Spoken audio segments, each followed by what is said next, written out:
All right, guys, we're back with another technical question. I'll be going through the question, the answer, and I'm hoping, just like me, you stay a little bit crazy to get that answer all the way through. Guys, let's get started.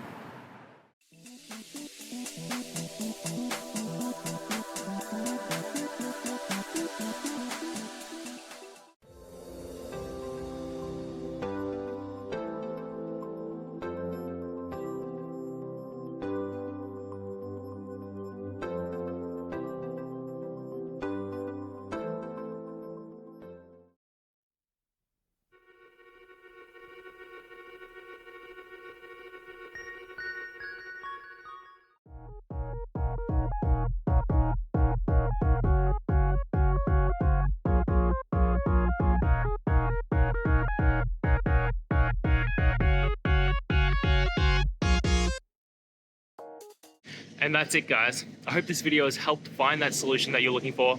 And if it did, please hit the subscribe button. I'd really appreciate it. Now, until the next time that you need technical help, I hope you have a good one.